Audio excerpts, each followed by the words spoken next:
आदरणीय दर्शक वृंद नमस्कार। अपन विशेष में स्वागत करै छी।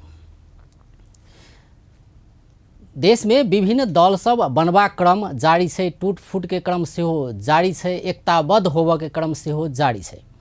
एही बीच में वैकल्पिक शक्ति सब के निर्माण से भ रहल छै। एही क्रम में फागुन के 14 गते एकटा वैकल्पिक शक्ति के घोषणा कयल गेलै। एकर नाम छै राष्ट्रीय मुक्ति क्रांति। ई अभियान कई के घोषणा कयल गेल छै, जेकर नेतृत्व राजेंद्र महतो कर रहल छै। ई अभियान विभिन्न चरण के आंदोलन के कार्यक्रम से घोषणा कयने छै। पहिल चरण समाप्त भऽ कऽ अखन दोसर चरण के आंदोलन कर रहल छै। जय अनुरूप विभिन्न ठाम में आम सभा, प्रशिक्षण, अंतरक्रिया लगायत के कार्यक्रम सब घोषणा कयने छै। ई अभियान अखन चलि रहल छै। एकर किछु एजेंडा सब छै। एहि एजेंडा सब पर आइ बातचीत करब। एहि पार्टी के नेता बुद्ध छिरिंग मोक्तान अतिथि के रूप में आयल छै स्टूडियो में। हुनका से बातचीत करब। ओ दर्शन शास्त्री, समाजशास्त्री सेहो छथि। सबसे पहले हुनका स्वागत करै छी। तपाईलाई कार्यक्रम में स्वागत छ। थैंक यू यो राष्ट्रीय मुक्ति क्रांति, अब यसमा शब्द नै क्रान्ति जोडिएको छ हैन। भनेपछि क्रान्ति गरेर के स्थापित गर्ने या के ल्याउने चाहिँ उद्देश्य रहेछ र यसको मूल उद्देश्य भनेको बहुल राष्ट्रिय राज्य स्थापना गर्ने उद्देश्य लिएर तपाईहरु अगाडि बढ्नु भएको छ। सुरुवातमा यो राष्ट्रिय मुक्ति क्रान्ति भनेको के हो, त्यो त्यहाँबाट सुरु गरौँ। एकदमै महत्त्वपूर्ण प्रश्नमा यहाँले सुरुवातै त्यहाँबाट गर्नुभयो र यो हामीले हाम्रा दर्शकहरूलाई स्पष्ट पार्ने मौका पनि दिनुभयो। त्यसको लागि धेरै धेरै धन्यवाद। यसको अवधारणा नै तपाईले ल्याउनु भएको कुरा पनि आइरहेको छ हैन। यो अवधारणा चाहिँ कसरी ल्याउनु भयो? अब यो यसको विश्व राजनीतिक इतिहासको एउटा पृष्ठभूमिमा जानुपर्छ। जब युरोपमा जुन यो लोकतन्त्र भन्ने कुरो विकास भयो, डेमोक्रेसी, विशेष गरेर फ्रान्समा भएको राज्य क्रान्ति महत्त्वपूर्ण इतिहासको एउटा घटना हो। त्यो फ्रेन्च रेभोल्युसनले जुन किसिमको गणतन्त्र र जुन किसिमको राज्य व्यवस्थाको प्रस्ताव ल्यायो, त्यसलाई राजनीतिक शास्त्रमा त्यसलाई बुर्जुवाहरूको अथवा पुँजीपतिहरूले सामन्तवादको विरुद्धमा गरेको विद्रोहको रूपमा भने। सारत युरोपमा उदय भइराखेको नयाँ पुँजीपतिहरूले राजतन्त्र जुन सामन्तवाद त्यहाँ लामो कालसम्म थियो, त्यो सामन्तवादको विरुद्धको विद्रोह थियो र त्यसलाई उनीहरूले लोकतान्त्रिक क्रान्ति, डेमोक्रेटिक रेभोल्युसन अथवा भन्ने नामकरण गरे र त्यो लोकतान्त्रिक क्रान्ति विश्वव्यापी फैल्यो। युरोपबाट पछि त्यसको चाहिँ विश्वव्यापी रूपमा गए। तर त्यो लोकतान्त्रिक क्रान्ति जहाँ व्यक्तिको संप्रभु सत्तालाई स्वीकार गरेर शासक र शासन प्रणाली निर्माण गर्ने अधिकार जनताको भनेर स्थापित गर्यो। अमेरिकामा by the people, of the people, for the people भनेर एब्राहम लिङ्कनले स्थापित पनि त्यो भने। त्यो व्यवस्थासँग आधारभूत रूपमा असहमति राख्दै समाजवादीहरूको उदय भयो। फेरि बडो रमाइलो छ युरोपकै कन्टेक्स्टमा। र उनीहरूले समाजवादी क्रान्तिको प्रस्ताव विश्वमा ल्याए र त्यो क्रान्ति पहिलोचोटि 1917 मा रुसमा भयो। त्यसपछि तेस्रो चाहिँ अब यो सन् 1990 पछि आएको यो एउटा नयाँ प्रस्ताव, क्रान्तिको नयाँ प्रस्ताव चाहिँ राष्ट्रिय मुक्ति क्रान्ति हो विश्वमा। यो भर्खर रिसेन्टली आएको सन् 1990 पछि। विशेष गरेर साम्राज्यवादबाट मुक्ति हुने हो। भारतमा भएको लोकतान्त्रिक क्रान्ति पनि साम्राज्यवादबाट मुक्ति नै थियो। त्यसले गर्दा भारतको क्रान्तिलाई पनि आंशिक रूपमा त्यो राष्ट्रिय मुक्ति आन्दोलन पनि हो। त्यही भएर स्वतन्त्र सङ्ग्राम भनेको थियो। अमेरिकाको पनि स्वतन्त्र सङ्ग्राम थियो, त्यो पनि राष्ट्रिय मुक्ति आन्दोलन नै थियो।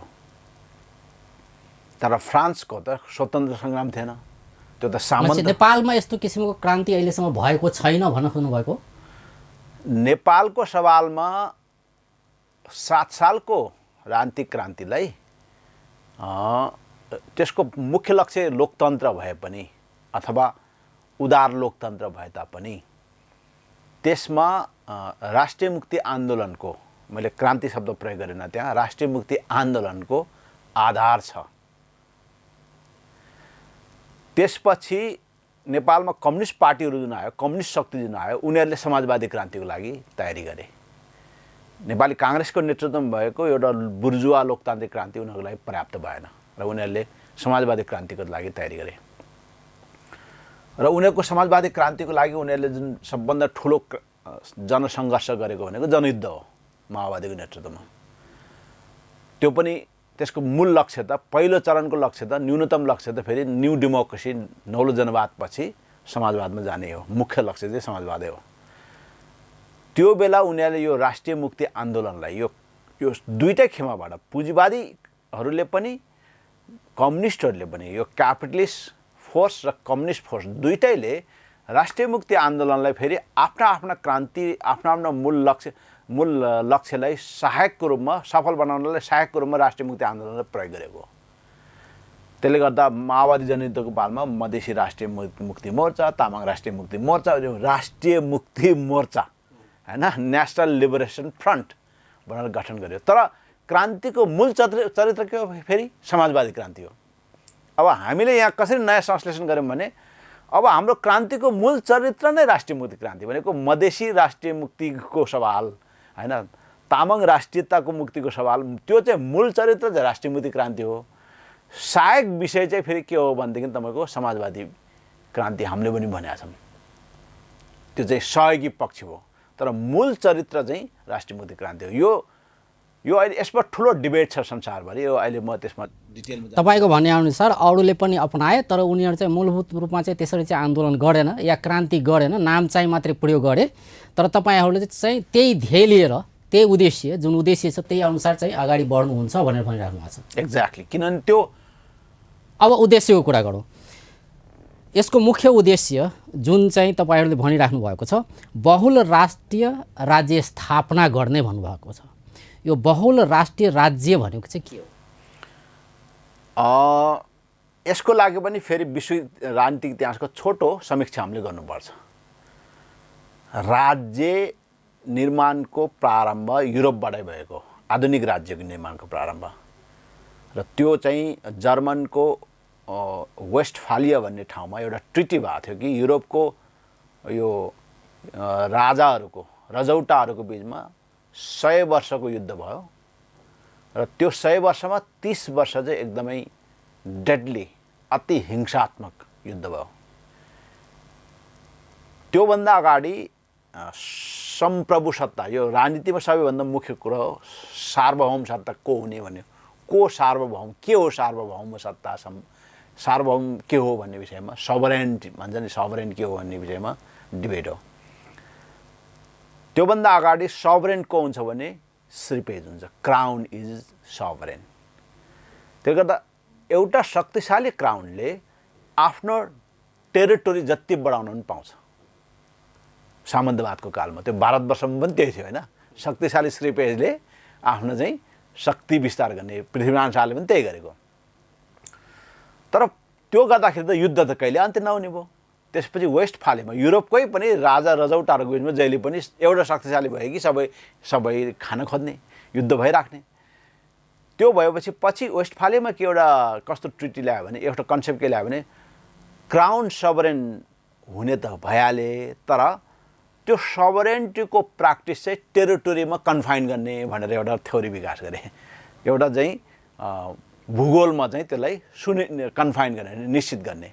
जस्तै फ्रेन्च क्राउनले कहाँसम्म उसले चाहिँ शासन गर्न पाउने, उसको सभरेन संप्रभु सत्ता कहाँसम्म प्रयोग गर्न पाउने, इटालियन क्राउनले कहाँसम्म गर्न पाउने हैन, डेनिसहरूले कहाँसम्म गर्न, ब्रिटिसले कहाँसम्म गर्न पाउने, वेल्सले कहाँसम्म गर्ने। क्राउन त त्यो बेला त युरोपभरि नै ठुलो राजाहरू थिए नि त, ती राजाहरूले कहाँसम्म चाहिँ टेरिटोरियल सभरेन्टी प्र्याक्टिस गर्न पाउने भनेर एउटा नयाँ व्याख्या ल्याए। त्यो व्याख्या ल्याउँदाखेरि चाहिँ जस्तै मेरो टेरिटोरीमा जुन मैले आफ्नो सम्प्रभु सत्ताको अभ्यास गर्छ अरूको टेरिटोरीमा त्यो नगर्ने भनेर ट्रिटी गरेँ। त्यो नगर्ने ट्रिटीले चाहिँ एउटा मोडर्न स्टेटको जन्म दियो।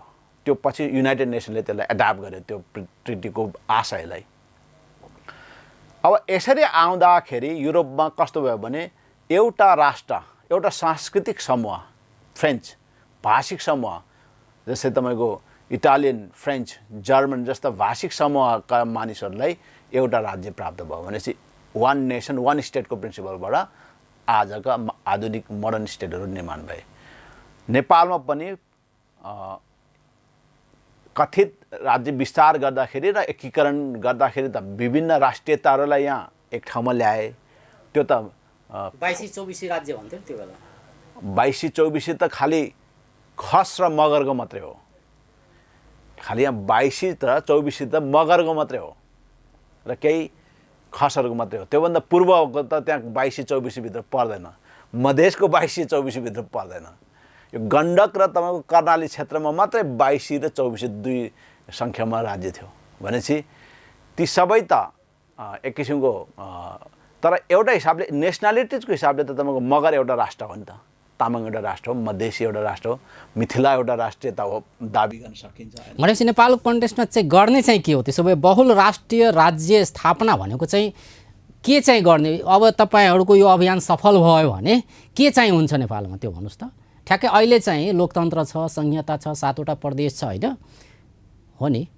अब यो 7वटा प्रदेश छ, लोकतन्त्र छ होइन, अनि प्रधानमन्त्री कार्यकारी भइहाल्यो होइन, अनि यस्तो यस्तो यो किसिमको शासन पद्धति छ नि नेपालमा होइन। भनेपछि अब तपाईँहरूको यो बहुल राष्ट्रिय राज्य स्थापना भइहाल्ने हो भने र तपाईँहरूको क्रान्ति सफल भइदिने हो भने के चाहिँ हुन्छ? कस्तो स्वरूप चाहिँ भन्नुहोस् त ठ्याक्कै बुझ्ने गरी के चाहिँ हुन्छ? त्यो बेला के हुन्छ भने जब यो राज्यहरू निर्माण गर्दाखेरि एक राष्ट्र र एक राज्य बन्ने फर्मुलामा आए, युरोप बाहेक देशहरूमा पनि त्यही फर्मुला लागू गर्दाखेरि यहाँ गोर्खाली राष्ट्रियताको आधारमा राज्य निर्माण भए। भनेपछि अन्य राष्ट्रियताहरू के भए? राज्यविहीनतामा गए। ऊ स्टेटलेस नेसन भए, राज्यविहीन राष्ट्र भए। हामीले भनेको बहुल राष्ट्रिय राज्यमा सबै राष्ट्रियताहरूको राज्यत्वसँग उसको चाहिँ राज्यत्व प्राप्त हुन्छ। उसको राज्यत्वसँग उसको एकाकार हुन्छ। त्यो चाहिँ कस्तो? त्यसको दुईटा मोडल छ संसारमा। त्यसको संसारमा दुईटा मोडल छ अहिलेसम्म प्र्याक्टिसमा आएको। इभन संयुक्त राष्ट्र सङ्घको गठनपछि पनि प्र्याक्टिसमा आएको कुरा के भनेदेखि एउटा राष्ट्रले स्वतन्त्र राज्यको लागि सङ्घर्ष गर्ने। त्यही भएर प्रारम्भमा 37 हो कि 32वटा राज्यबाट सदस्य राज्यबाट स्थापित भएको संयुक्त राष्ट्रमा अहिले 200 पुग्यो। किनभने त्यो दाबी बढ्दै गएपछि राज्यको सङ्ख्या बढ्दै गयो, स्टेटको सङ्ख्या बढ्दै गयो। अनि त्यो स्टेट कुन लेभलको जनसङ्ख्याले स्टेट पाउने भन्ने कुराको कुनै फिक्स मापदण्ड छैन। 15,000 जनसङ्ख्या भएको स्वतन्त्र देश पनि यही पृथ्वीमा छ जो संयुक्त राष्ट्रको आधिकारिक नेपाल जत्तिकै र संयुक्त राज्य अमेरिका जत्तिकै एक भोट प्राप्त अधिकार सहितको सदस्य राज्य मेम्बर स्टेट छ। भनेपछि स्टेट वा राज्य कसले पाउने भन्ने कुराको कुनै मापदण्ड छैन। जसले सङ्घर्ष गरे उसले पाइराखेको अहिलेसम्मको यसमा म आउँदैछ तपाईँको प्रश्नमा।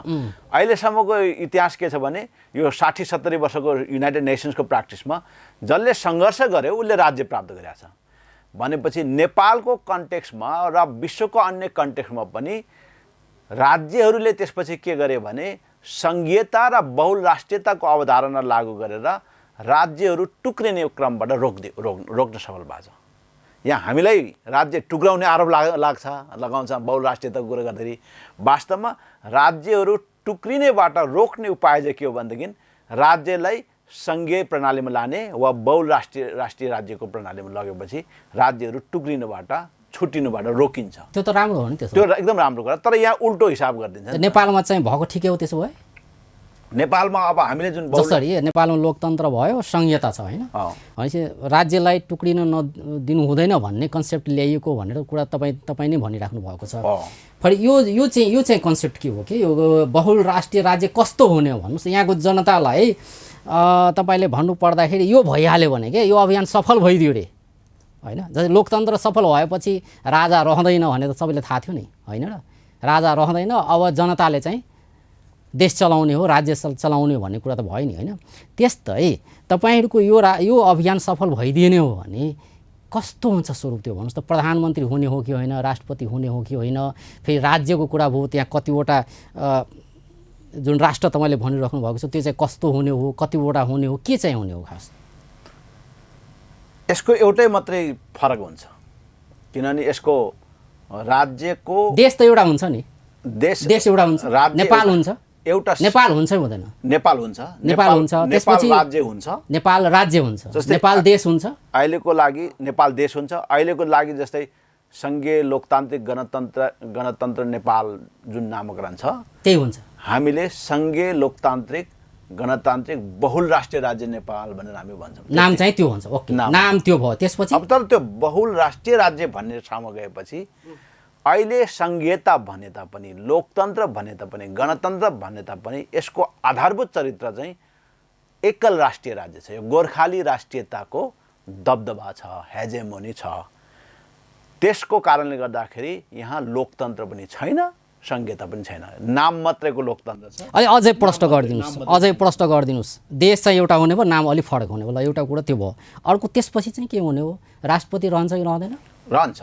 त्यो राष्ट्रपति रहने भयो एकजना, एउटा देश हो, स्वाभाविक छ एकजना राष्ट्रपति हुने भयो। देश त एउटै हो नि, देश त एउटै हो। त्यसको लागि तपाईँको यसको चाहिँ भनौँ न अब यो कार्यपालिका, न्यायपालिका र जुन व्यवस्थापिका जुन हुन्छ यो संरचना यथावत रहन्छ, यही संरचना। तर फरक के रहन्छ भने यो शक्तिको बाँडफाँड, पावर सेयरिङको सवालमा दुईटा थ्योरी छ पोलिटिक्समा, दुईटा अवधारणाबाट पावर सेयरिङ गर्छ। एउटा चाहिँ अटोनोमिजम भन्छ, अर्को फेडरलिजम भन्छ। अटोनोमिजमभित्र चाहिँ कस्तो हुन्छ भने जस्तै फेडरलिजमको सिद्धान्तभित्र मधेस प्रदेश पर्यो भने त्यो मधेसभित्रका मिथिला भाषीको सवालमा के गर्ने त भन्दाखेरि त्यो अटोनोमिजममा जान्छ कि थ्योरी छ, त्यसमा प्र्याक्टिस पनि छ। त्यो अटोनोमिजममा जान्छ। अटोनोमी भनेको स्वशासन भन्ने, त्यसको संस्कृतमा उल्था गर्ने हो भने त्यसलाई स्वशासनमा जान्छ। त्यसले गर्दा यो सङ्घीयताको सिद्धान्तमा चाहिँ के हुन्छ भने सङ्घीयताको मोडलमा चाहिँ राज्यभित्र राज्य भन्ने हुन्छ, स्टेट विदिन स्टेट। जस्तै नेपाल राज्यभित्र, नेपालभित्र मधेस राज्य, मधेस प्रदेश, नेपालभित्र मधेस प्रदेश भयो। तर अटोनोमिजमभित्र चाहिँ, अटोनोमिजमको थ्योरीमा चाहिँ राज्यभित्र राज्य हुँदैन, एउटा राज्यभित्र धेरै खालको स्वशासन विधि हुन्छ। त्यसो भए यो बहुल राष्ट्रिय राज्य भनेको चाहिँ नेपालभित्र चाहिँ विभिन्न प्रदेशहरू छन्, अहिलेका जुन 7वटा छन् त्यहाँबाट कुरा गरौँ होइन। 7वटा प्रदेश छ भने त्यो रहने कि नरहने? त्यो 7वटा कतिवटा कि तपाईँहरूको अर्कै केही सोच छ कि यति हुनुपर्छ भने केही छ? छैन, 7वटै छ नि होइन। 7वटा भन्दा हामीले जुन ढङ्गले यसलाई फेडरेसन गर्छौँ, नेपाललाई जुन ढङ्गले हामी फेडरेटेड गर्छौँ, सङ्घीयकरण गर्छौँ, त्यसमा यसको सङ्ख्या बढ्छ। कतिवटा हुन्छ? हामीले मिनिमम पनि यो तपाईँको 15वटा जति फेडरेट भनेपछि 15वटा स्टेट हुने हो, स्टेट हुन्छ, स्टेट्स विदिन स्टेट हुन्छ, राज्यभित्र राज्यहरू हुन्छ 15वटा। अहिले 7वटा छ, त्यो सङ्ख्या बढेर 15वटा जति भएपछि 15वटामा अब जस्तै मधेसकै कुरा गर्ने हो भने मधेस नहुन सक्ला, मिथिला भोजपुरा मधेस हुन्छ, हुन पनि सक्छ। मधेस हुन्छ, त्यो भित्र फेरि अर्को मिथिला भोजपुरा त्यसरी हुने हो। मधेसभित्र अटोनोमिजमहरू, त्यही त नामै भनौँ न, मिथिला भोजपुरा हुने हो, स्वशासनहरू हुन्छ, त्यही त मिथिला भोजपुरा त्यस्तो हुने हो। अब त्यसमा मिथिला हुनसक्छ होइन, अन्य कुनै जसको जे दाबी हो त्यो दाबीलाई लोकतन्त्रमा खुल्ला गर्नुपर्छ। उदाहरण भन्दैछु मधेसभित्र दाबीलाई खुल्ला गर्नुपर्छ। यसको सिद्धान्त, यसमा रिजिड हुनु हुँदैन। यो डेमोक्रेसी हो, यो डेमोक्रेसी भएको हुनाले, लोकतन्त्र भएको हुनाले, लोकतन्त्रलाई उन्नत बनाउने काम भएको हुनाले यसमा तपाईँको त्यो त सीमाले तय गर्ने हो नि। जस्तै मधेसको सीमा कहाँदेखि कहाँसम्म हुने होइन, र त्यो भित्र चाहिँ कसले दाबी गर्ने कुरा त्यो पछि कुरा होला हैन। अनि यो पनि यसलाई पनि यो अहिलेको प्र्याक्टिसमा अहिलेको संसारको प्र्याक्टिसमा यी सबै कुरा प्रोसिड्युरल कुरा एउटा ओपन राखेर यसलाई अगाडि लगेर गइरहेछ। यसमा रिजिड जुन छ नि अहिले काठमाडौँको सत्ताले जुन रिजिड गर्छ नि त्यो रिजिडिटी काम छैन, त्यो रिजिडिटी काम छैन। अब एक किसिमको ओपन राखेर अनि समाजलाई समयअनुसार समाजको संरचना गर्दै जाने, यो हो डेमोक्रेसी। यो अहिले तपाईँको भनौँ न बेलायतमा पनि अहिले 4 नेसन स्टेट भन्छ उनीहरूले, युनाइटेड किङडमलाई अहिले उनीहरूले 4 नेसन स्टेट भन्छ। पहिला उनीहरू संसारभरि हाम्रो कहीँ पनि सूर्योदय हुँदैन, सूर्यास्त नहुने बेलायत अहिले स्वयं युनाइटेड किङडम पनि 4 नेसन स्टेट भयो। त्यहाँ वेल्स, इङ्ग्लिस, स्कटिस र आइरिस 4वटा राष्ट्रियताहरू छ। त्यसरी उनीहरूले समाजको यो परिवर्तनको बहावलाई ओपन राख्छ, त्यो हो डेमोक्रेसी। नेपालमा के गर्छ, त्यो सबै कुरालाई शासकहरूको स्वार्थको लागि क्लोज गरिदिन्छ, त्यसपछि त्यहाँ चाहिँ सङ्घर्ष हुन्छ, त्यहाँ झगडा हुन्छ। तपाईँको राष्ट्रियताको परिभाषा चाहिँ त्यो भयो होइन। अनि अहिले जुन छ नि 7वटा प्रदेश जुन छ नि यो चाहिँ के हो त्यसो भए? यो त यसको यो राष्ट्रियताको तपाईँहरूले भन्दै आएको राष्ट्रियताको परिभाषा भित्र पर्दैन? कुनै पनि प्रदेश पर्दैन? पर्दैन। मधेस पनि पर्दैन? पर्दैन, नोमिनल भन्छन्। मधेसको चाहिँ नोमिनल रूपमा पर्छ। अनि केही अंश छ भन्न खोज्नुभयो? नोमिनल होइन, अङ्ग्रेजी अब त्यसलाई नेपालीमा के भन्ने, नोमिनल भनेको नाम मात्रको टाइपको होइन, साङ्केतिक केही अंश पर्छ भन्न खोज्नुभयो, केही अंश छ तर राष्ट्रियताको। तर त्यसको हिसाबले त राष्ट्रियता र स्वशासन होइन, फेडरेसन चाहिँ यदि सङ्घ चाहिँ राष्ट्रिय पहिचानको आधारमा निर्माण गर्ने हो भने मधेसी राष्ट्रिय पहिचान स्वीकार गरेर त्यसको आधारमा मधेस प्रदेश बनाउने हो भने त्यसमा स्वशासनको पक्ष खोइ त? त्यहाँ त शून्य छ अवस्था भने यो त सबै ठगी काम न हो। अहिले स्वशासन छैन? छैन, यो त ठगी काम हो। अहिले के छ त्यसो भए? यो संहिता ल्याएको हो, आफ्नो अधिकारले आफ्नो आफै कानुन बनाउने अधिकार छ, आफै चाहिँ इम्प्लिमेन्टेसन गर्ने अधिकार छ, बजेट आफै घोषणा गर्ने पनि अधिकार छ, विकास निर्माणका कामदेखि आर्थिक सामाजिकदेखि हरेक चिजमा रूपान्तरण गर्ने काम चाहिँ प्रदेश सरकारले दिएको अवस्था छ। यद्यपि अधिकारको लागि चाहिँ उनीहरू चाहिँ सङ्घर्ष गर्दै आएका छन्। अधिकार चाहिँ संविधानमा जे जति छ त्यो चाहिँ प्रत्यायोजित भएन भन्ने चाहिँ एउटा चाहिँ गुनासो चाहिँ छ होइन, त्यो चाहिँ स्वीकार गर्नुपर्छ। तर कालान्तरमा केही समयपछि त यो त होला नि त होइन, जुन तपाईँले भन्दै आउनुभएको छ राष्ट्रियताको कुरा गरिराख्नु भएको छ त्यो त सम्भव होला नि, भनेपछि वेट त गर्ने हो नि त्यसको लागि होइन। त्यो राजनीतिमा वेट भन्ने कुरो हुँदैन।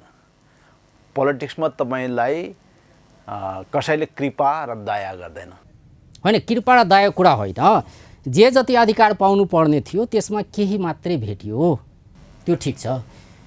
अरू चाहिँ आउने क्रम जारी छ, सँग पनि केही कानुन निर्माण गर्ने क्रम नै जारी रहेको अवस्था छ।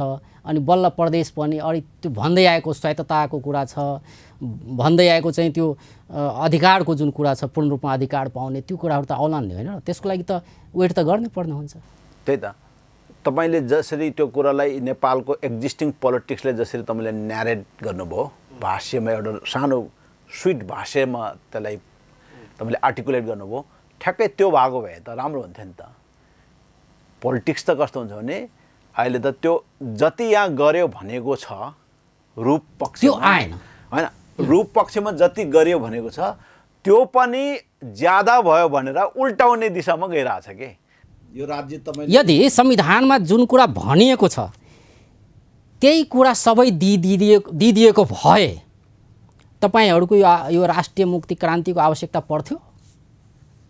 अहिलेको अवस्थामा 7वटा प्रदेश छ र त्यो प्रदेशहरूलाई त्यही अनुसारको चाहिँ संविधानले भनेअनुसारको अधिकार प्रत्यायोजित गरिदिएको भए, त्यो अनुसारको सबै अधिकार दिइदिएको भए तपाईँहरूको यो राष्ट्रिय मुक्ति क्रान्तिको खाँचो पर्थ्यो? यो संविधान आफै अलोकतान्त्रिक छ। अधिकार दिएको छैन भन्नुहुन्छ? अधिकार तपाईँ एनजिओको भाषा बोल्दैछु, म राजनीतिको भाषा बोल्छु, मलाई यो एनजिओको भाषामा बोल्न आउँदैन कि म पोलिटिक्स बाहेक दायाँमा हेर्दैन। यो अधिकार कोटा पायो कि पाएन हाम्रो अनुहारदेखि एनजिओको भाषा हो, त्यो एनजिओवालाले खोज्दै हो कि हामी पावरको गेमको कुरा गर्दैछौँ कि पावर गेमको हिसाबले यहाँ तपाईँको यो संविधानले गोर्खालीहरूको केन्द्रीकृत राज्य सत्तालाई नयाँ ढङ्गले नवीकरण गरेर ल्याएको छ। पावर दिएको होइन, नवीकरण मात्रै गरेको, नयाँ किसिमले नयाँ ढङ्गले नवीकरण गरेर उसकै सत्तालाई झन् बलियो बनाएको छ कि। राजनीतिक कुरो चाहिँ यो छ कि त्यसलाई प्रहार गर्ने ताकत अब मधेसी जनजाति शक्तिले बनाउनुपर्छ। होइन भने त कहाँ तपाईँले भने जस्तो त्यो अधिकार पाउँदै जान्छ गर्दै जान्छ भनेदेखि त त्यो त सब उल्टाउनेतिर गइसक्यो उनीहरू। अहिले त पुरै उल्टाउनेतिर गइसक्यो नि त। उनलाई के लाग्यो भने हामी कमजोर भयो भन्ने, तब हामी कमजोर भयो भने उनीहरूको अहिले एसेसमेन्ट छ नि, त्यो एसेसमेन्ट पछि उनीहरू त अब यिनीहरू सिद्धियो अब उल्टाउने भन्नेमा छ। त्यस्तो कहाँ हुन्छ? यो त शक्तिको खेल हो। राजनीति भनेको त शक्तिको खेल हो। भने संहिता बनाइयो, तर यसको चाहिँ सबै थोक चाहिँ केन्द्रले गर्ने, त्यसरी नै यो संविधान पनि बनाइयो, त्यसरी नै चाहिँ अधिकार दिने कुरा पनि त्यसरी भइरहेको छ भन्ने तपाईँको कुरा हो। यो संहिता कसरी बनाएको छ भने संहिता भनेको अफाप सिद्ध छ भनेर प्रमाणित गर्नलाई बनाएको छ। नामको लागि बनाइदियो नामको लागि त्यसको उद्देश्य के हो भनेदेखि यो संहिता भन्ने नेपालको लागि अफाप सिद्ध छ भनेर प्रमाणित गर्न यो संहिता बनाएको छ। भने चाहिँ कस्तो राजनीतिमा कस्तो कस्तो खेल खेल्दो रहेछ हेर्नुहोस् त। पछि गएर चाहिँदैन भन्ने कुरा पनि त्यो किसिमको भाषा निर्माण होस्, होइन? That is politics. पोलिटिक्स त त्यस्तो हुन्छ नि त। बेलामा त आवाज उठाउने, बेला बेलामा राजा चाहिन्छ अरे, यो संहिता भएन, यो संहिता कामै भएन, खर्च मात्रै बढाउने भयो भनेर पनि त बेला बेला आवाज उठ्छ। त्यो भन्ने गराउनको लागि त्यस्तो संहिता बनाएको, त्यो उसको तर्कलाई जस्टिफाई हुने ढङ्गले संहिता बनाएको। भनेपछि यो संहिताको लागि बनाएको होइन नि, संहिता असफल बनाउनको लागि। पछि गएर जनता आफै भनौँ कि संहिता हामीले चाहिएन, एकीकृत नै ठिक थियो भनेपछि उसलाई त सजिलो भयो नि त। त्यो भाषी निर्माण भन्छ नि, यो न्यारेसन बिल्टअप गर्ने कुरा हुन्छ नि पोलिटिक्समा, त न्यारेसन बिल्ड गर्दै जान्छ नि त। अब यो त भयो अहिलेको संहिता कुरा। तपाईँले भनिराख्नु भएको छ कि यो चाहिँ नामको लागि मात्रै हो, केही अधिकार पाउने होइन, र जुन राष्ट्रियताको कुरा गरिराख्नु भएको छ त्यो चाहिँ कहिले पाउँदैन, पछि चाहिँ एकीकृतमै जाने हो। त्यो तपाईँको भनाइ थियो। अब यो बहुल राष्ट्रिय राज्यमा फेरि आउँ के, यो तपाईँले भन्नुभयो कि 15वटा बन्छ, 15वटा सम्म राष्ट्रियता एउटा के भन्छ राज्य चाहिँ निर्माण हुन्छ। त्यसले के भन्छ? राज्य भन्ने स्टेटहरू। तपाईँहरूको यो अभियान सफल भइदिएन भने प्रदेशहरू 15वटा प्रदेश बन्ने हो होइन? 15वटासम्म बन्न सक्छ 15 आखिर कुरा उयो 15वटा प्रदेश बन्ने हो। खालि अधिकारको कुरा त रह्यो नि होइन? अधिकार चाहिँ के चाहिँ पाउने हो अहिलेको अधिकार, र अब तपाईँहरूको अभियान सफल हुँदाखेरि त्यो बेलाको अधिकार चाहिँ कस्तो हुने हो? त्यो बेला चाहिँ सबभन्दा पहिला यो संविधानमा, अहिले यो संविधान जारी गर्दाखेरि नै आजसम्म जारीको मितिसम्म यो देशमा यहाँको जनताले जे आकाङ्क्षाहरू राखेर विभिन्न आन्दोलन परिवर्तनका क्रान्तिहरूमा सहभागी भए, जनताले बलिदान दिए, ती सबै आकाङ्क्षालाई कुल्चेर यो संविधान जारी भयो। पहिलो कुरा त्यहाँ राजनीतिक रूपमा भएको ठुलो धोखाधडी बेइमानी त्यो हो। र त्यो भएको हुनाले त्यो कुरालाई तत्कालीन समयमा मधेसले विरोध गर्यो। मधेसले त्यसको प्रतिकार गर्दाखेरि गोली हाने। मधेसलाई के भनेन भने मधेसले गरेको प्रतिकार चाहिँ जायज रहेछ, हामीले नै गल्ती गरेको रहेछ भनेर भनिएन हैन। मधेसी जनतामाथि गोली हाने, र गोली हानेर जब मधेसी जनताहरू शहादती हुन थाले, केपी ओलीले त्यो बेला के भन्यो भने एक दुईवटा आँप झरेको भन्ने शब्द, त्यो पावर एरोगेन्स भन्छ कि त्यसलाई, शक्ति उद्दण्डता देखाए।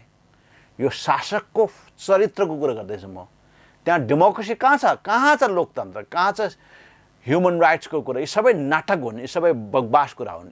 यहाँ केही मुठ्ठीभरका शासकहरू गोर्खालीहरूको पृथ्वीनारायण शाहको उत्तराधिकारी बनेर आजको मितिमा पनि विभिन्न छल प्रपञ्च गरेर हामी माथि शासन गर्न चाहने, र त्यो शासन केन्द्रीकृत सत्ताको निरन्तरता र त्यसको चाहिँ तपाईँको अविच्छिन्न उत्तराधिकारी बनेर आउने उहाँहरूको इच्छा छ।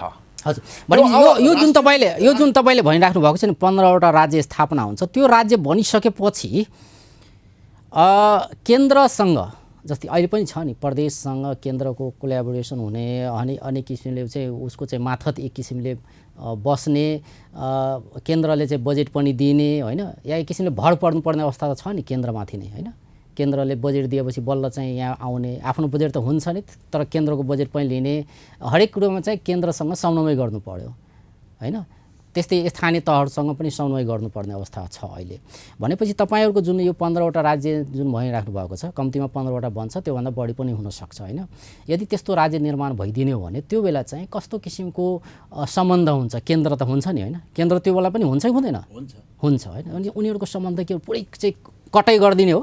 पोलिटिकल साइन्समा दुईवटा शब्द ल्याउँछौँ हामी। पोलिटिकल साइन्समा यो स्ट्रक्चरलिजम र प्रोसिड्युरको कुरा गर्छौँ कि तपाईँले कुरा गरिराख्नु भएको स्ट्रक्चरको कुरा र यो एक किसिमको प्रोसिड्युरको कुरा गरिराख्नु भएको छ। म कम्प्लिटली पोलिटिकल कुरा गरिरहेको छु। कम्प्लिटली पोलिटिकल कुरा गर्दाखेरि के हुन्छ भने हाम्रो राष्ट्रिय मुक्ति क्रान्तिले के गर्छ भने कन्स्टिट्युसनको प्रियाम्बलदेखि प्रस्तावनादेखि सबै धारा उपधारामा तपाईँको संशोधन हुन्छ। प्रियाम्बलमा स्वीकार्नुपर्छ कि नेपाल खालि अहिलेको जस्तो गोलमटोल बहुभाषिक बहुसांस्कृतिक के भन्ने, तर बहुभाषिक बहुसांस्कृतिक के लगेर फेरि राष्ट्रको व्याख्यामा चाहिँ फेरि त्यही गोर्खाली व्याख्या ल्याएर हुँदैन। नेपालमा आन्तरिक उपनिवेशको कारणले यहाँका राष्ट्रियताहरू, यहाँका असली जनताहरू, यहाँको भूमिपुत्रहरू उनीहरू केन्द्रीकृत राज्यको औपनिवेशिकताको कारणले गर्दा उनीहरूले कुनै पनि खालको आत्मसम्मान सहितको जीवन जिउने अवधि आजको मितिसम्म बन्न नसकेको र तर आज यो संविधान जारी गर्ने मितिसम्म आउँदाखेरि नेपालका जति पनि शासक सम्भ्रान्तहरू, हिजोको शासक सम्भ्रान्तहरू जो उत्तराधिकारी रूपमा आए, ती सबै शासक सम्भ्रान्तहरूले त्यो कर्म, त्यो औपनिवेशिक शासन आफ्नै जनतामाथि लगाएको कुरालाई लिएर आत्मसमीक्षा र आत्मआलोचित हुँदै आजको मितिदेखि लिएर सम्पूर्ण नेपालका जनताहरू पूर्ण सार्वभौम सत्ता सम्पन्न भए भनेर प्रारम्भ गर्नुपर्छ। राजनीति कन्स्टिट्युसनको ड्राफ्टहरू त्यस्तो गर्नुपर्छ। अहिले त गोलमटोल कुरा गरेको छ, त्यो प्रस्तावनामा आयो, अनि दुई चारवटा स्ट्रक्चर बनाएको छ, त्यो स्ट्रक्चरमा ल गरी खाऊ भनेर अलिअलि दिएको छ। हाम्रो मान्छेहरू पनि मख परेको छ, मुख्यमन्त्री भनेर कुदेको छ। केही सिडिओको पहिला त स्ट्रक्चर नै चाहियो नि, काम त पछि गर्ने, पहिला स्ट्रक्चर नै चाहियो। पहिला पोलिटिक्स चाहियो। ठिक छ, पोलिटिक्स चाहियो। पहिला पावर सेयरिङको पोलिटिक्स र पावर सेयरिङको कुरा हो। पावर चाहिँ स्ट्रक्चर चाहियो। ठिक छ, पावर सेयरिङ कस्तो हुन्छ त्यो बेला? पावर सेयरिङ भनेको कस्तो हुन्छ भने तपाईँको सबै अधिकार चाहिँ प्रदेशले के गर्ने के नगर्नेदेखि लिएर सबै थोक त्यो के अरे कर उठाउनेदेखि लिएर हरेक कुराको अधिकार चाहिँ प्रदेशको आफ्नै हुन्छ त्यो बेला। भने मैले भन्न खोजेँ के भन्दा अहिलेदेखि के चाहिँ पृथक हुन्छ, अहिले जुन छ नि त्योभन्दा के चाहिँ पृथक हुन्छ भन्न खोजेँ? त्यसलाई पोलिटिकल ल्याङ्ग्वेजमा राजनीतिक भाषामा के भन्छ भने हामी नेसनल सभरेन्टी भन्ने एउटा शब्द छ। राष्ट्रिय सार्वभौम सत्ता, मधेसी राष्ट्र। त्यही त, त्यो पाइसकेपछि कस्तो हुने हो के? म आउँछु त्यसमा। पहिला त राजनीतिक रूपमा मधेसी राष्ट्र आफै एउटा सार्वभौम सत्ता सम्पन्न राष्ट्र हो भनेर स्वीकार्नु पर्यो राजनीतिक रूपमा। यो पोलिटिकल कुरा हो। त्यो भएपछि त्यो मधेसी राष्ट्रका जनताहरू आफै सार्वभौम सत्ता सम्पन्न राष्ट्र भएको हुनाले उसको आफ्नै किसिमको शासन व्यवस्था र आफ्नै आत्मनिर्णय अधिकारसहित आफ्नै किसिमको शासन व्यवस्था आफै निर्माण गर्न पाउने अधिकार हुन्छ। त्यो कर कसरी लाउँछ, के हुन्छ, कुनै पनि विश्वका अन्य कुनै मोडलहरूबाट रेफरेन्स लिने कि नलिने मधेसी जनताको आत्मनिर्णयको अधिकार, भने छुट्टिन पाउने पनि अधिकार हुन्छ, छुट्टिन पाउनेसम्मको अधिकार हुन्छ। त्यसमा तपाईँले भनेको यो बहुल राष्ट्रिय राज्य स्थापना भनेको त्यतिसम्मको अधिकार दिइन्छ। अधिकार त्यहाँका जनता यदि कुनै दिन चाह्यो भने म नेपालबाट छुट्टिन पाऊँ भनेर चाह्यो भने, किनभने यदि उसलाई सङ्घभित्र बस्दाखेरि, तत्कालीन सत्ताको सङ्घभित्र फेडरेसनभित्र बस्दाखेरि उसको लोकतान्त्रिक अधिकार, उसको सम्प्रभु सत्ताको अधिकार, उसको सम्प्रभु सत्तामाथि फेडरेसनमा जुन सेन्ट्रल गभर्मेन्ट भन्छ त्यो गभर्मेन्टले टाइम एन्ड अगेन थ्रेट गरिरहन्छ भने, अब यहाँ कन्डिसन छ, बिना कन्डिसन त्यो कुरो हुँदैन।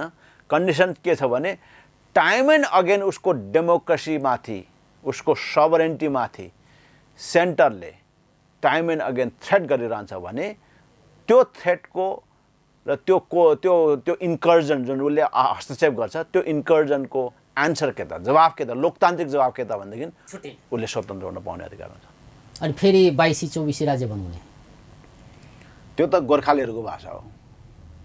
अब राज्य पनि नहुने भयो, देशै हुने हो नि त। तपाईँले भनिराखेको जस्तो त, तपाईँले भने जस्तै यदि त्यस्तो अधिकार दिने हो भने त सबै छुट्टिन्छ, देश त गयो। कोही पनि छुटिँदैन, कोही पनि छुटिँदैन। त्यतिको अधिकार पाएपछि किन छुटिन्छ? त्यसको ग्यारेन्टी चाहिँ के हो भन्नुहोस् न? किनभने अहिले तपाईँले अघि नै भन्नुभयो संहिता किन ल्यायो भन्दाखेरि यो देश चाहिँ टुक्रा नहोस् होइन, देशलाई एक सूत्रमा बाँधेर राखियोस् भन्ने उद्देश्यले ल्याइएको हो। र तपाईँहरूको यो जुन बहुल राष्ट्रिय राज्य भनेको यसमा असन्तुष्टि सिर्जना भयो भने, असन्तुष्टि चरममा पुग्यो भने म छुट्टिन्छु भन्न पाइयो। असन्तुष्टि कुन एङ्गलबाट भनेदेखि जे पनि हुनसक्छ, अब सार्वभौम सत्ता पाइएन, असन्तुष्टि यसलाई एकदम सूक्ष्म रूपमा हेर्नुपर्छ। यसलाई खालि एकदम सिम्पल न्यारेसनबाट भन्यो भने यो बुझ्न सकिँदैन। आजसम्म जनतामा असन्तुष्टि कसको कारणले हुन्छ? इभन बुर्जुवा लोकतन्त्रमै पनि, बुर्जुवा डेमोक्रेसीमै पनि जनता असन्तुष्टि के को कारणले हुन्छ? शासकको कारणले हुन्छ। जनताको कारणले असन्तुष्टि कहिले हुँदैन। त्यसैले गर्दा बुर्जुवा लोकतन्त्रमा पनि एउटै प्रणाली चलेको छैन। पटक पटक जनताले विद्रोह गरेको छ। जुन बुर्जुवा लोकतन्त्रले हामीहरूको राष्ट्रिय संप्रभु सत्ता, सार्वभौम सत्तालाई स्वीकार गर्दैन। व्यक्तिको, मधेसी जनताको, मधेसीको होइन कि नागरिकको संप्रभु सत्ता भनेर सिभिक नेसनलिजमको कुरा ल्याउँछ थ्योरिटिकल्ली। त्यो त तपाईँले अघि नै भनिहाल्नु भयो कि संविधानमै सबै कुरा लेख्या हुन्छ होइन। त्यो बेला त्यो किसिमको यस्तो अधिकार दिने, के दिने नदिने, छुट्टिनेसम्मको अधिकार सबै कुरा त संविधानमै लेखिएको हुने छ नि त्यो बेला होइन। मैले भन्न खोजेँ त्यो किसिमको बुर्जुवा लोकतन्त्रमा त जनताले पटक पटकको आन्दोलन विद्रोह गर्छ भने होइन। अब 20औं शताब्दी, 21औं शताब्दी, 20औं शताब्दीको इतिहासमा त्यो धेरै आन्दोलनहरू भएको छ भने, धेरै क्रान्तिहरू भएको छ भने 21औं शताब्दीको डेमोक्रेसी भनेको त तपाईँको यो त राष्ट्रिय संप्रभु सत्तालाई अभ्यास गर्ने लोकतन्त्र हो। तपाईँ बेल्जियममा हेर्नुहोस्, युरोपमा, इभन इङ्ल्यान्डमा हेर्नुहोस्, 4 नेसन स्टेट, बेल्जियममा 2 नेसन स्टेटको अवधारणामा गभर्मेन्ट बन्छ होइन। यी सारा जो इन्डस्ट्रियलाइज इकोनोमी, इन्डस्ट्रियलाइज सोसाइटीमा त्यस्तो भएको छ। उनीहरूको जस्तै नेपालका शासकहरूले के भन्छ भने जब हाम्रो मुलुक इन्डस्ट्रियलाइज हुन्छ यस्तो कुरो भन्न छोड्छ भन्छ कि हाम्रो एउटा हाइपोथेसिस छ नि। यहाँ इन्डस्ट्रियलाइज भयो, इकोनोमी क्यापिटलिजमको पूर्ण विकास भयो, औद्योगिकरण भयो भने यस्तो कुरा जनताले गर्न छोड्छ भन्छ। तर त्यसै भए बेलायत सबभन्दा पहिला इन्डस्ट्रियलाइज भएको मुलुकमा वेल्स, स्कटिस र तपाईँको आइरिसहरूले हामी इङ्ग्लिस बन्दिनौँ भने किन भने होला त? हजुर, भनेपछि त्यसले गर्दा यसको चाहिँ एकदम गहिराइमा यो चिजको अनुसन्धान अध्ययन गर्नुपर्छ। यसलाई सिम्पल्ली भन्यो भने यही फेरि काठमाडौँले बनाएको भाष्य हुन्छ नि त, त्यस्तो बन्न जान्छ कि। भनेपछि बहुल राष्ट्रिय राज्य भनेको यस्तो किसिमको अधिकार, सबै अधिकार उसको आफ्नै हुन्छ, प्रदेशहरूको आफ्नै अधिकार, के गर्ने हरेक चिजको अधिकार चाहिँ आफ्नै हुन्छ। यहाँसम्म कि यदि आवश्यकता पर्यो भने छुट्टिन पनि सकिन्छ, त्यहाँसम्मको अधिकार दिएको हुनेछ होइन। त्यसमा चाहिँ पृथक कति भयो अहिलेको संहिता र तपाईँहरूले सोचेको, तपाईँहरूको जुन सपना छ र जुन अभियान लिएर तपाईँहरू चाहिँ सङ्घर्षमा हुनुहुन्छ, दुईटैमा चाहिँ तारतम्य नमिल्ने भयो केही भन्दाखेरि अहिलेको जुन केही पनि मिल्दैन। अहिलेको राज्य व्यवस्था, अहिले एक्जिस्टिङ नेपालमा राज्य व्यवस्था जुन चलिरहेछ यो तपाईँको बुर्जुवा डेमोक्रेसी हो। संविधानले भने अनुरूपको यदि अधिकार दिइहाल्यो भने तपाईँले भने जस्तो अभियानको आवश्यकता पर्छ होइन। यो राज्यको चरित्र भन्छ नि, हामी स्टेट प्रिन्सिपल भन्छौँ कि राज्य सिद्धान्त। राज्य एउटा विचार हो कि, एउटा विचारद्वारा सञ्चालन हुन्छ। राज्य खालि तपाईँले भने जस्तो संरचनाको मात्रै कुरो गर्दैन, त्यहाँ विचारधारा हुन्छ कि राज्यको। अहिलेको राज्यको संरचना जे बनाए तापनि यो राज्यको विचारधारा भनेको तपाईँको उदार पुँजीवादी विचारधारा, लिबरल क्यापिटलिजम हो। लिबरल क्यापिटलिजम, यहाँ मार्क्सिजमको पनि कुनै पनि गुन्जाइस छैन। खालि संविधानमा समाजवाद उन्मुख भनेर कुनै छैन नि। दलको नाम एउटा छ, दलको दर्शन एउटा छ, उनीहरूको विचार एउटा छ होइन। दल कागजमा चाहिँ एउटा कुरा छ, तर उनीहरूको व्यवहारमा हेर्ने भने सबै दलको त छुट्टा-छुट्टी छ नि, केही मिल्दैन नि, तारतम्य त केही पनि मिल्दैन। त्यो अर्को पाटो हो। म स्टेटको क्यारेक्टर एनालाइसिस गर्दैछु। त्यो दल व्यक्तिको निजी क्यारेक्टर के छ त्यो त छुट्टै कुरा हो। तर स्टेट राज्यको अहिलेको चरित्र हेर्दाखेरि यो न्यू लिबरल स्टेट हो कि नवउदारवादी राज्य हो। न्यू लिबरल स्टेट भनेको दोहन गर्ने स्टेट हो। तपाईँको एलिट राज्यको तपाईँको सम्भ्रान्तहरूलाई उनीहरूको सुखको लागि राज्यको अन्य चिजबाट सबै दोहन गरेर आफू सुखित हुने र आफ्नो सन्तानलाई विदेशमा पठाउने। कसैको यहाँ राज्यका कोही सम्भ्रान्तहरूको बालबच्चा यहाँ नेपालमा छ, सबैको ग्रिन कार्ड भइसकेको छ, अमेरिकामा सिटिजनसिप भइसकेको छ। त्यो दोहनकारी मोडलमा छ कि यहाँ डेमोक्रेसी छैन। त्यसले गर्दा यहाँ डेमोक्रेसी छैन। यो खालको स्टेटको क्यारेक्टरलाई, प्रिन्सिपललाई हामी कम्प्लिटली बदल्छौँ। अब तपाईँहरूले भने जस्तो त्यस्तो किसिमको सङ्घीय संरचना भनौँ, त्यसलाई के भने? सङ्घीयता त्यो बेला के भन्छ त्यसलाई? होइन, त्यसमा दुईटा सङ्घीय संरचना भन्ने कि यो अर्कै यो तपाईँहरूले भने जस्तै बहुराष्ट्रिय राज्यहरू नै हो? त्यो यसको आधारभूत चरित्र बहुराष्ट्रिय राज्य हुन्छ भनेपछि नेपालमा रहेका जति पनि भन्दाखेरि स्टेट भन्ने, तर यसको चाहिँ चरित्र चाहिँ त्यस्तो हुने हो। बहुराष्ट्रिय राज्य भनेको नेपालभित्र भएका र राष्ट्रिय पहिचान पाएका सबै समूहहरू, मानव समूहहरूले आफ्नो स्वशासनको अधिकार पाउने व्यवस्था हो। त्यो 15वटा भन्नुभयो तपाईँले, के चाहिँ हुन्छ त्यो? कतिवटा के हुन्छ भन्नुहोस् त? एउटा नेवा त तपाईँहरू त घोषणा नै गर्न यो असारको 4 गते घोषणा गर्न लाग्नु भएको छ हो, नेवा राज्य भनेर। त्यस्तो छैन। यो हामीले नेसनल ग्रुप अथवा राष्ट्रिय पहिचान भएका, पोलिटिकल्ली राजनीतिक रूपमा राष्ट्रिय पहिचान प्राप्त गरेको समूह, मानव समूहहरूको स्वशासन हुने आधारभूत डेमोक्रेसीको रूप त्यो हो, जसलाई हामीले प्लुरिनेसनल डेमोक्रेसी अब बहुराष्ट्रिय लोकतन्त्र भनेर थ्योराइज भएर 15वटा के भन्ने भयो, नाम भन्नुहोस् त। त्यसपछि म सेकेन्डमा आउँछु। त्यो पहिलो आधार भनेको यसको प्लुरिनेसनल डेमोक्रेसीको प्र्याक्टिस हो, बहुराष्ट्रिय लोकतन्त्रको अभ्यास हो। त्यो राष्ट्रिय स्वशासनको आधारमा, राष्ट्रिय सार्वभौम सत्ताको आधारमा हुन्छ। त्यो 100 बढी हुन्छ। त्यस्तो अटोनोमिजहरू, स्वशासनहरू 100 भन्दा बढी हुन्छ। स्टेटभित्रको अर्को फेरि स्वशासनहरू चाहिँ 100 भन्दा बढी हुन्छ। त्यो त अहिले पनि छ नि, त्यो के अरे स्थानीय तहहरू। त्यो स्थानीय तह भनेको त किसिमको जियोग्राफिक हो, त्यो खालि प्रशासनिक हो। यहाँ त पहिचानको आधारमा ठिक छ, त्यो रहने कि नरहने? सांस्कृतिक स्वशासनको आधारमा त्यो तपाईँको के अरे स्थानीय तहहरू रहने कि नरहने? स्थानीय तह रहन्छ, तर त्यो नेसनल सेल्फ रुलभित्र स्थानीय तहहरू निर्माण हुन्छ। अहिले जस्तो स्थानीय तह भनेर त्यो खालि एउटा प्रशासनिक काम मात्रै गर्ने, प्रशासनिक इकाइ मात्रै रहँदैन। यो पहिचान चाहिँ एकदम तलसम्म लान्छौँ कि हामी त्यसलाई बटमसम्म, राज्य निर्माणको आधारभूत तहसम्म नै हामीले पहिचानलाई लान्छौँ। त्यसपछि के हुन्छ भने त्यहाँबाट एउटा नेतृत्व गर्ने कुनै पक्ष त होला नि फेरि? हुन्छ। त्यहाँ तपाईँको काउन्सिलहरू हुन्छन्, जस्तै अटोनोमस काउन्सिलहरू हुन्छ। त्यही त, त्यो माथि चाहिँ यो स्थानीय तहहरू हुने हो, स्थानीय लेभलमा। त्यो भन्नु खोज्नु भएको? त्यसलाई स्थानीय तह भन्दा पनि हुन्छ। ठिक छ, अहिलेलाई मैले बुझ्नलाई भनेको त्यो स्थानीय रूपमै हुने कुरा हो, तर त्यो पहिचानमा आधारित हुन्छ र उसको सांस्कृतिक आधारमा हुन्छ। त्यो सांस्कृतिक कल्चरल बेस। त्यो तपाईँले के काउन्सिल भन्नुभयो? एउटा काउन्सिलहरू हुन्छन्, एउटा काउन्सिल चाहिँ स्थानीय तहको त्यो लेभलमा पनि बनाउने बन्छ। अनि त्यसको अन्डरमा चाहिँ स्थानीय तहका सबै कुरो हुन्छ, त्यो संरचनाहरू सबै। होइन, अहिलेको स्थानीय तह भनेको त के भनेदेखि त्यो त एडमिनिस्ट्रेटिभ काम हो। त एडमिनिस्ट्रेटिभ काम त हुन्छ, तर एडमिनिस्ट्रेटिभ कामको आधार के हुन्छ भने उसको कल्चरल डिग्निटी, कल्चरल आइडेन्टिटीको आधारमा एडमिनिस्ट्रेटिभ काम हुन्छ। जस्तै अहिले पनि काठमाडौँमा अस्ति सुमन, त्यो काउन्सिलले चाहिँ निर्देश गर्ने हो त्यसलाई। अहिले पनि अस्ति काठमाडौँमा सुमन सामीलाई, जो मेयरका क्यान्डिडेट पनि हुन्, उनलाई प्रहरी चौकीमा नेवारी भाषा बोल्यो भनेर थुनिदियो कि। अब यो कस्तो स्थानीय तह त भन्नुहोस् त? डेमोक्रेसीको प्र्याक्टिस गर्ने, लोकतन्त्रको प्र्याक्टिस गर्ने सबभन्दा स्थानीय तह भनेर त्यहाँ बनायो। त्यो स्थानीय तह अन्तर्गत बालाजोमा एउटा प्रहरी चौकी खडा भएको छ, एउटा वडाभित्रको प्रहरी चौकी छ।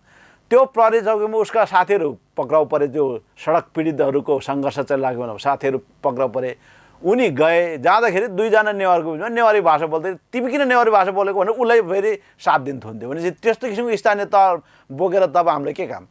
त्यो त स्थानीय तह भने त कस्तो हुनु पर्यो भने त्यो नेवारी भाषालाई संरक्षण गर्ने मात्रै होइन कि सबैको त्यो पहिचानलाई क्यारी गर्ने स्थानीय तह हुनु पर्यो। एडमिनिस्ट्रेटिभ बडी त्यस्तो किसिमको तपाईँहरूको 100 भन्दा बढी हुन्छ। यता माथि चाहिँ 15वटा भन्दा बढी। त्यसपछि सेकेन्ड लेयरमा के हुन्छ भने त्यो स्टेट प्रदेशहरू हुन्छन्। प्रदेशहरू त्यो 15वटा जति हुनुभयो। प्रदेशहरू टेन्टेटिभली 10, 12, 15, 10 देखि 15वटाको सङ्ख्यामा हुन्छ। 15वटा 10 देखि 15 सङ्ख्यामा हुन्छ। त्यसमा चाहिँ के हुने हो? तपाईँहरूले खाका बनाउनु भएको होला, होइन त्यसमा हामीले अहिले डिटेलमा वर्कआउट गर्छ डिटेलमा वर्कआउट किन त्यो भनेको त नेगोसिएसनबाट भन्ने हो 10 देखि 15 वटासम्म हामी को हो र ल तिम्रो लागि प्रदेश बाँड्ने त्यो पहिला त्यो माओवादीको हामीले सुन्दै आएको नि पहिला जुन आन्दोलन पनि भयो कतिपटक मगरात यो अनि लिम्बुवान खुम्बुवान होइन नेवा होइन मधेस छँदैछ होइन अरू थुप्रै छ नि होइन किरात अब यी यस्तै हुने हो यस्तै हुन्छ तर हामी या त्यही नै हो खास के हामी हिजोको नाम त्यही हो यस्तै हुन्छ दाम पनि उस्तै हुन्छ तर हामी यो सवालमा हामी वर्कआउट गर्दैछौँ तर हामीले डेमोक्रेसीको प्र्याक्टिसलाई कसरी गर्दैछौँ भने हाम्रो वर्कआउट सही नै छ भने पनि वर्कआउट गर्ने त 4-5 जना होला नि त बुद्धिजीवी भन्नेहरूले गर्ने होला नि त वर्कआउट गर्ने होइन त्यो 4-5 जना बुद्धिजीवी को हो जसले प्रदेश बाँड्छ यो माओवादी कम्युनिस्टहरूको स्टाइलमा हामी त्यो कुरो जनताको अभिमतको आधारमा त्यो चाहिँ निर्माण गर्छौँ त्यो डेमोक्रेसी तलबाट आउँछ यो बटम अप डेमोक्रेसी यो त्यो त चुनाव हुने पछि त्यो पछिको कुरा भइहाल्छ स्विजरल्यान्डको मोडलमा स्विजरल्यान्डमा यो सबै कुरा तपाईको तलबाट डेमोक्रेसी प्र्याक्टिस गर्छ अनि यो असार 4 गते तपाईहरुले नेवा राष्ट्रको सत्ता भनेर के दाबी गर्न लाग्नु भएको छ के चाहिँ गर्न लाग्नु भएको छ त्यो चाहिँ हामीले काठमाडौँमा नेवा राष्ट्रिय परिषद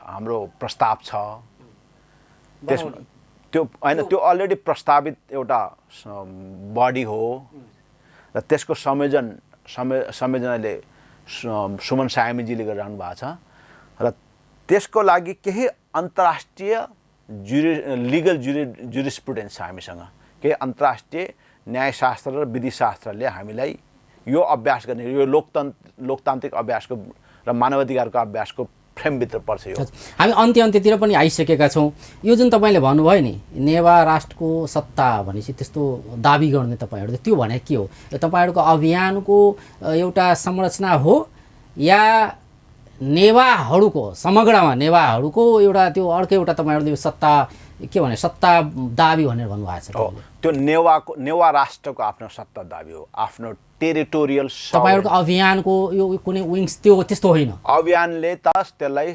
राजनीतिक रूपमा समर्थन गर्ने हो राजनीतिक रूपमा त्यसको लागि हामीले ब्याकअप गर्ने हो अभियानले राष्ट्रिय मुक्ति क्रान्तिको भनेपछि तपाईहरु जुन अभियान लिएर हिँडिराख्नु भएको छ कि 10 देखि 15 वटासम्म स्टेट बनाउने त्यही मध्येको एउटा स्टेट घोषणा गर्न लाग्नु भएको यो अहिले स्टेटको लेभल के चाहिँ हो त अहिले यो स्टेटको लेभलमा पुगेको छैन अहिले हामी काउन्सिलको लेभल नेवा नेशनल काउन्सिल नेवा राष्ट्रिय परिषदको तहमा पुगेको छौँ अब नेवा अनि फेरि तपाईहरुले स्टेटको लेभलमा यसको आफ्नै विधान हुने पनि भन्नु भएको छ स्वशासन विधान हुन्छ त्यो अनि शासन चाहिँ कसले गर्ने फेरि त्यो नेवा आफैले गर्छ यसको खाली एउटा तपाईले मलाई 1 मिनेट समय दिनुहोस् यो बडो महत्त्वपूर्ण पोइन्ट ल्याउनु भयो अहिले युनाइटेड नेसन्सको मेकानिजमभित्र केही लिगल जुरिस्प्रुडेन्सहरू निर्माण भएको छ कानुनी विधिशास्त्र न्यायशास्त्र निर्माण भएको छ जसको आधारमा यो गर्नलाई हामीलाई छुट छ र वास्तवमा यो राज्यको दायित्वभित्र पर्छ जति पनि युएनको मेम्बर स्टेटहरूको आफ्नो दायित्वभित्र पर्छ तर उसले गर्दैन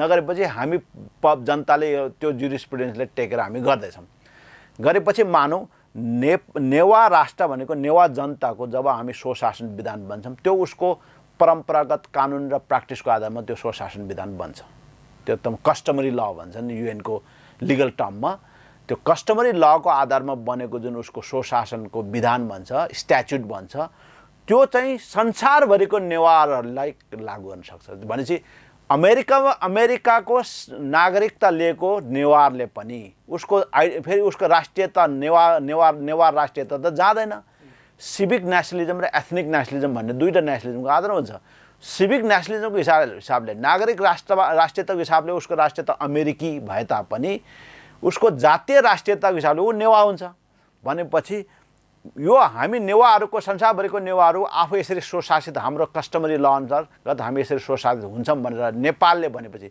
ल्यान्ड अफ ओरिजिनमा भएका नेवारले भनेपछि त्यो अमेरिकाको कन्स्टिट्युसनले समेत त्यो तपाईको स्वशासन विधानले तपाईको मान्यता दिन्छ यसले यसरी उदाहरणको रूपमा लियो किनभने के यो इजरायलको विषयमा पनि त्यस्तै भनिदिएको छ इजरायल भनेको इजरायलीहरूको यहुदीहरूको चाहिँ ओरिजिन भनौँ या जे भनौँ होइन त्यसको सबै चाहिँ त्यहीबाट ऊ हुन्छ अरे होइन इजरायलबाटै होइन संसारभरिका जति पनि यहुदीहरू छन् होइन तिनीहरूलाई चाहिँ निर्देश गर्ने काम चाहिँ इजरायलबाटै हुन्छ या उसले गर्ने हो, उसले निर्णय लिने हो होइन? त्यो ल्यान्ड अफ ओरिजिन भन्छ। त्यस्तै खालको हो। हामी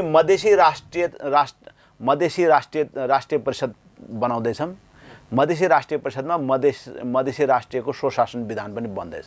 भन्छ न्युयोर्कमा बसेको अमेरिकी भइसकेका मधेसीले हाम्रो समाज, जुन मधेसी समाज अमेरिकामा छ, जुन अमेरिकी भइसकेको मधेसी समाज छ, हाम्रो समाजको व्यवस्थापन हामी यसरी गर्छौँ भने अमेरिकाको गभर्मेन्टले कन्स्टिट्युसन एमेन्डमेन्ट गरेर हाम्रो स्वशासन विधान भनेपछि यसलाई एउटा मान्यता दिनुपर्छ। यो महत्त्वपूर्ण कुरा। यसलाई एउटा सामाजिक सङ्गठन भन्ने या के भन्ने? पोलिटिकल राइट हो यो सोशल राइट होइन।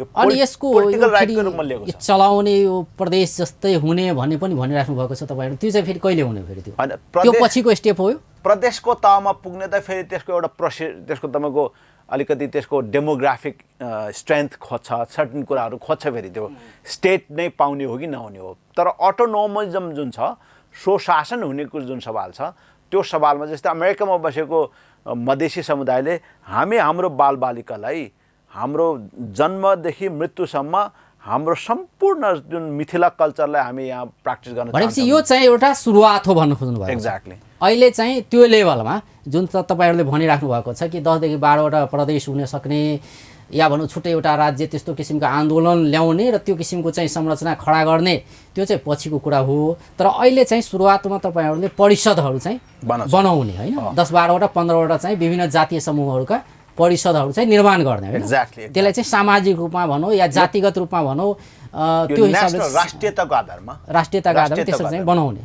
योसँग सरकारको विषय पनि भएन। त्यो चाहिँ त्यसरी चाहिँ तपाईँहरूले चाहिँ अगाडि बढाएर भने यो नेपाली राज्यलाई डेमोक्रेटाइज गर्ने कुरा इस्यु हो, एजेन्डा हो।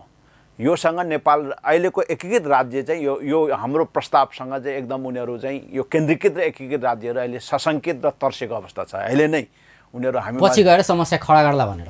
अब उनीहरूको लागि त्यो समस्या हो, किनभने उनीहरूले शक्ति त्याग गर्नुपर्ने हुन्छ होइन? हामीसँग पावर सेयर गर्नुपर्ने हुन्छ। उनीहरू अहिले शक्ति त्याग गर्न तयार छैन। झन् शक्ति केन्द्रीकृत गरेर अझ शक्ति अरूमाथि। भनेपछि अब चाहिँ अरू काउन्सिलहरू बनाउने के योजना छ? नेवार राष्ट्र सत्ता दाबी भनेर भनिराख्नु भएको छ, यो चाहिँ 4 गते।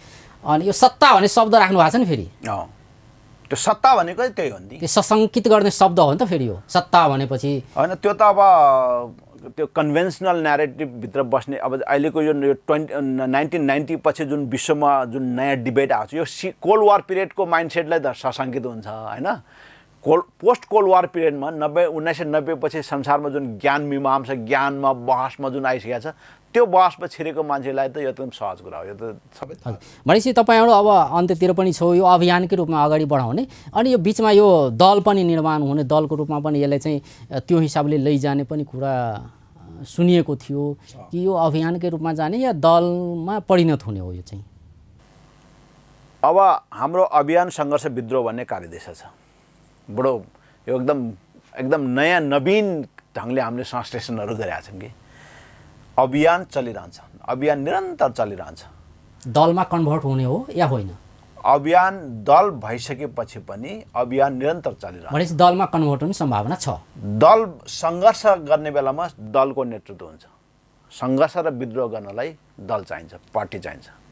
अभियान चाहिँ हाम्रो विभिन्न खालको अभियानहरू जस्तै हामीले दल बने पनि अहिलेको संरचनामा कुनै किसिमको सहभागिता या चुनाव लड्ने या त्यस्तो कुनै किसिमको चाहिँ सहभागिता रहँदैन होइन तपाईँहरूको? होइन, त्यो पनि रहन्छ। चुनावी प्रक्रियामा हामी जान्छौँ, त्यसमा जानुहुन्छ, डेमोक्रेसीको प्र्याक्टिस त हामी गर्छौँ।